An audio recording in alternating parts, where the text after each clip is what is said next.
One of the most insane feelings is growing and changing and evolving into someone that you've chosen and coming back to environments that made you sick.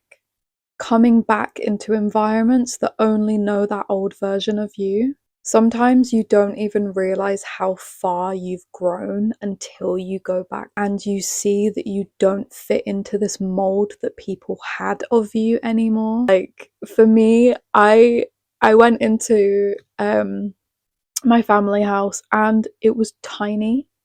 Like the walls seemed lower than what they felt like before, and I completely had a different view on everybody around me.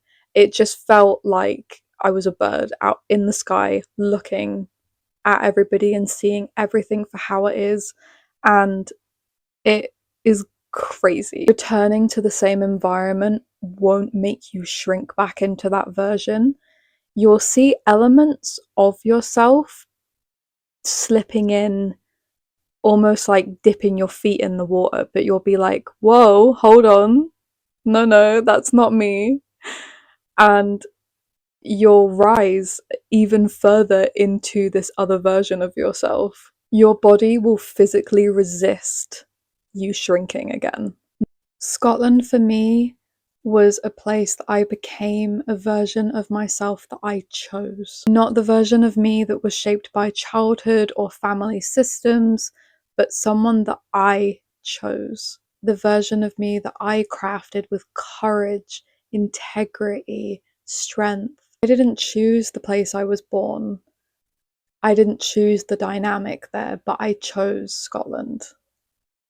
I'm not saying that when we're born, spiritually, we don't choose the families we're born into, but I didn't choose it on a physical level. I didn't say, hey, I'm going to move here.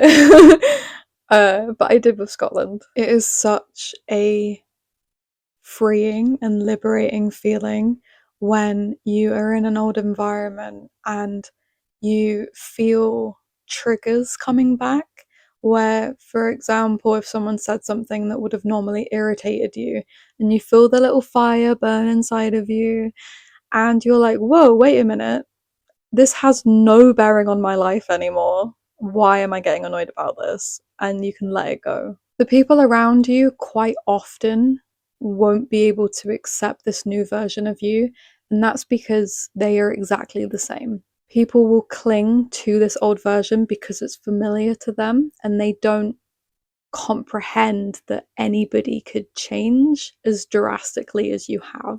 You will probably find that they'll keep projecting this old version onto you, but your lesson is to stay rooted in your ground and let it wash over you.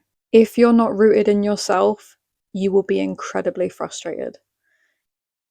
It's like if the people around you only knew you as a child and you come back as an adult and they continuously make you feel like a child, that will irk some heavy emotions in you because you're an adult now and you don't want people to view you as incompetent, but that is part of the work. It literally is a full cycle that you're about to move through. Don't get caught up in trying to change the people around you's view of you. You don't need to prove yourself. The lesson is staying rooted in your expansion. And even though you can't change other people's opinions of you because they have this perception of you, you will inspire them. And they might not tell you outwardly, but they will notice that you are different and you have changed. They may struggle to accept it. Part of it, as well, as like, if you've changed so much and they haven't changed, what does that say about them? And I think a lot of people don't want to look at themselves in that way. When you go away and grow and come back, you get this crazy bird's eye view. You quite often as people, we get so sucked into our inner world and we can only see what's in front of us. And quite often, that's what leads to a lot of anxiety and depression, is the fact that we can't see outside of our situation. We can't expand our perspective outside of our situation. But this will give you a bird's eye view and you will be able to see everything so clearly. You will see everything that you've ever thought, said, or done manifesting through these people, and be able to pick it apart, and just, it will just be like watching TV, to be honest. Like, you're just like, wow, I cannot believe this. It's crazy. I just can't. You have to go through it yourself. I cannot fathom to explain how crazy it is. It's like zooming out of your entire life and seeing all of the ancestral trauma in a room.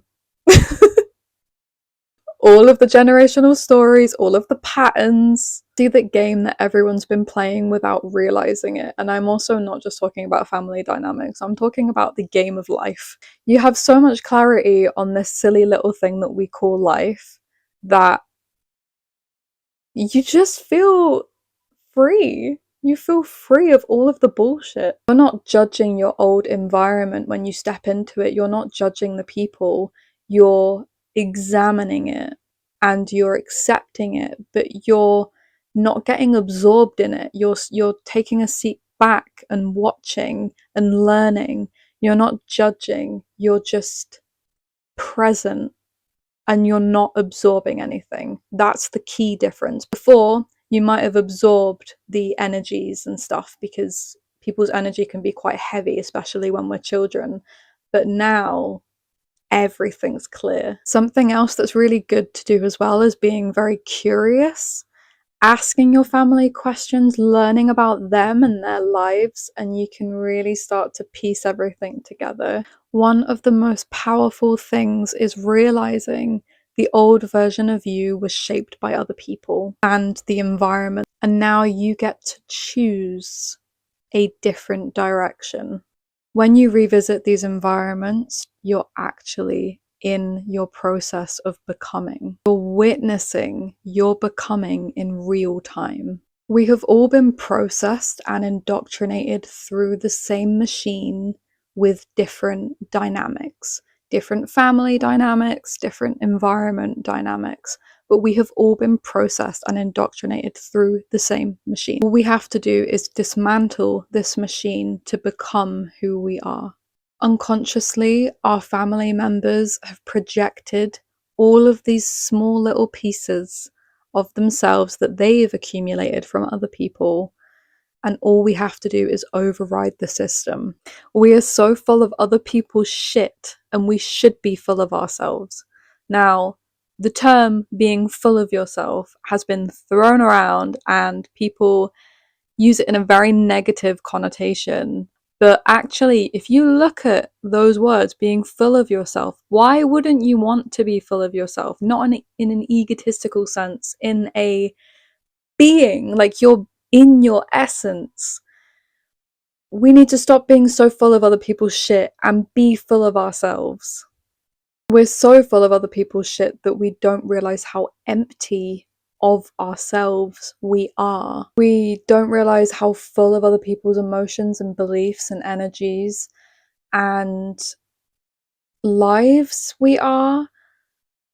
And if you don't empty it out and really pick apart at everything, then you'll continue to be living someone else's life that you didn't choose to become, especially when it comes to parents.